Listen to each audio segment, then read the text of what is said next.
Ang challenge mga kababayan ng mga senador sa National Food Authority sa gitna ng pagtaas daw ng presyo ng bigas, you have to prove your worth, anya. Inawala na po yung worth ng National Food Authority. Unang-una, kukunti yung binigay ninyong budget. What? Pangalawa, kinapon ng mga senador mismo, ninyo mismo mga senador, yung functions ng National Food Authority. Bakit? Ipinaksa kasi, kaya pinare-review ng ating Pangulong Bongbong Marcos yung rice tarification law kasi kasama doon sa mga provision yung pagkapon sa National Food Authority. Ito na ngayon yung ating kalagayan. Hindi na makagalaw ng maayos yung National Food Authority. Sinong may kagagawan? Sino pa? Nangyari ito 2019. Sabi nga natin, yung author ng RTL, yung major author, si Villar, yung nagpirma ng batas, si Maudigs. Kaya pinare-review ng ating Pangulong BBM. Ngayon, challenge ninyo yung National Food Authority na i-prove yung worth. Ito yung balita ngayon, mga kababayan sa Inquirer. As rice prices soar, senators dare NFA prove your worth. What? But before ko mga kababayan ibigay sa inyo yung kwento, click subscribe muna dito sa ating YouTube channel and hit the notification bell para lagi kayong updated po sa mga kaganapan dito sa ating bansa. Like and share na rin po ninyo. At wag na rin po ninyo mga kababayan na skip yung ating mga commercial ads para tuloy-tuloy ang pag-unlad ng bagong Pilipinas. Paano anya Mr. Maravillas umunlad na pakamahal na ng presyo ng bigas? Ang presyo po ng bigas ay nakadepend sa law of supply and demand. Yung supply po, nabawasan.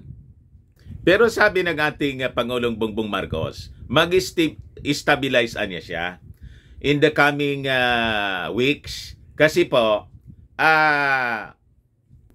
papasok na po tayo sa harvest time. Yun mismo yung assurance ng ating Pangulong Bongbong Marcos. Assurance niya Mr. Maravilla, siging taas ng ng presyo ng bigas. Naapektuhan kasi ng tinatawag na fortuitous events. Di ba, tinamaan pa lang tayo ng bagyo? Sunod-sunod na bagyo yung tumama. Wala man po yun sa kontrol ng ating Pangulong Bongbong Marcos.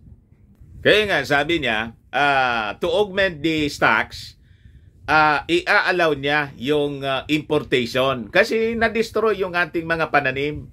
At saka po, yung prices ng mga basic commodities, hindi lang dito sa atin po nangyayari. Buong mundo. Epekto po ng sunod-sunod na mga natural disasters. Sa iba-ibang mga bansa, plus of course yung conflict.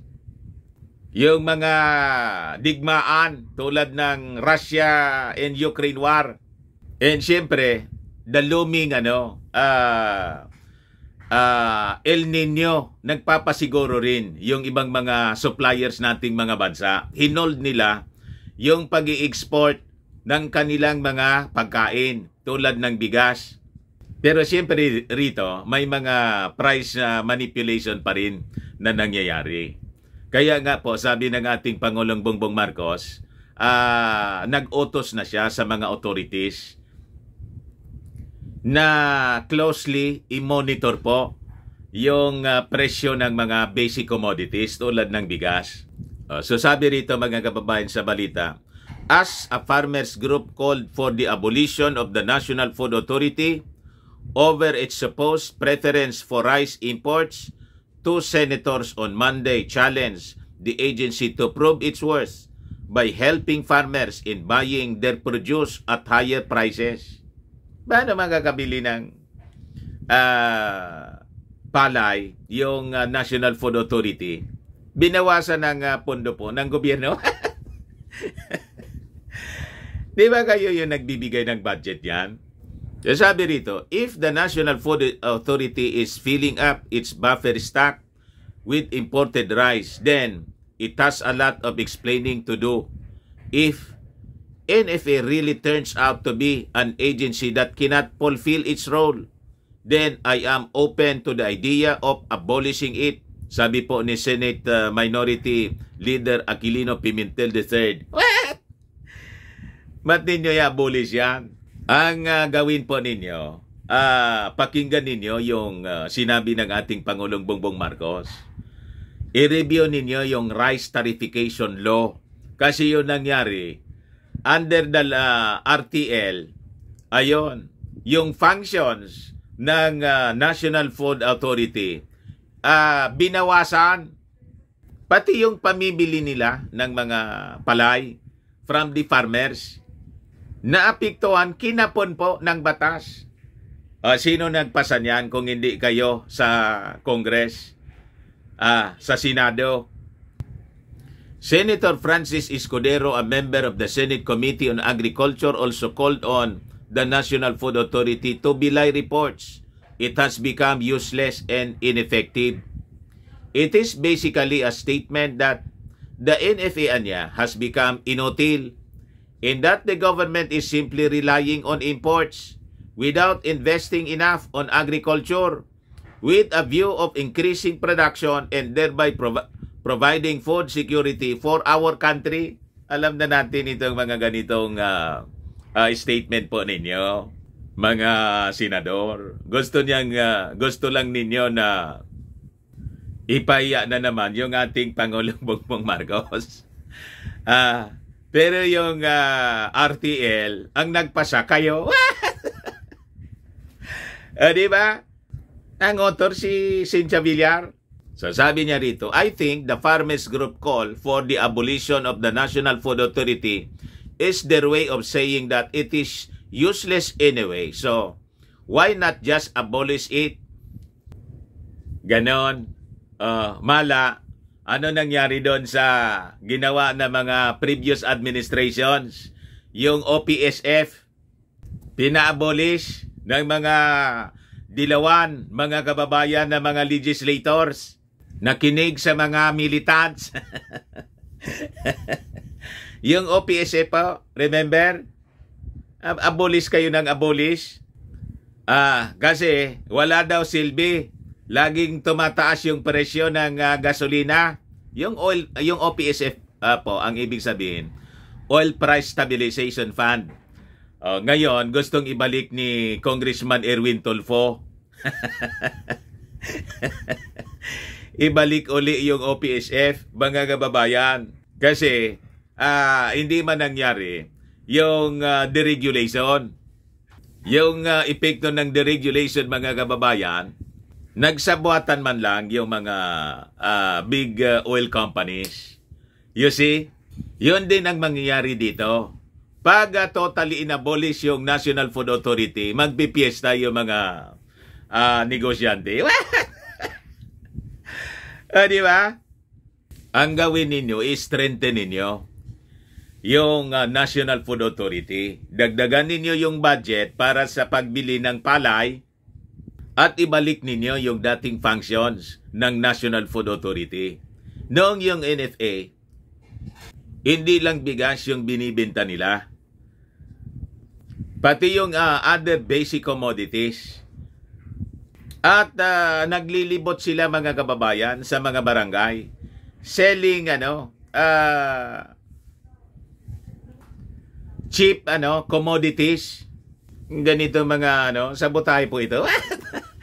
Ganito mga suggestion. But the senator, whose late father, Salvador Escudero III, served as agriculture minister under the administration of then President Ferdinand Marcos Sr., also defended the agency from allegation that it has been underperforming. With a measly funding of only 8.5 billion, how can it procure enough palay from local farmers at a higher price and sell it at a lower price to consumers? He asked.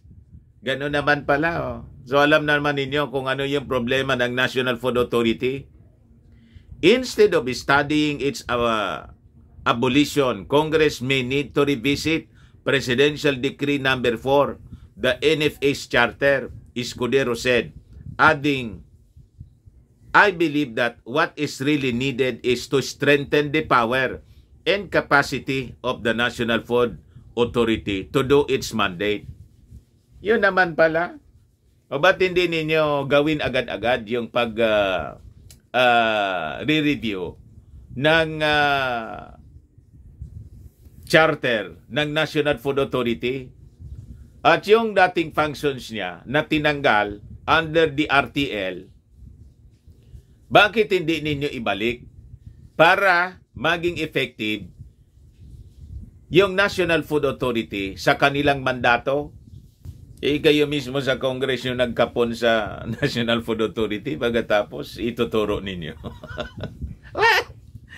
Yan man lang po mga kababayan, baka lang gusto ninyo itong itry.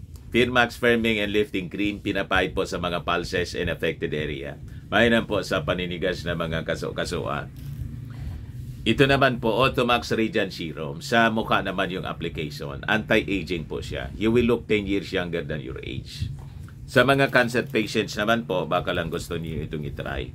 Nengxia Red Mixed Fruit Drink. Hindi man po siya gamot, food supplement siya. Kaya lang, gawa siya mga kababayan sa goji berry. Yung goji berry may anti-cancer properties.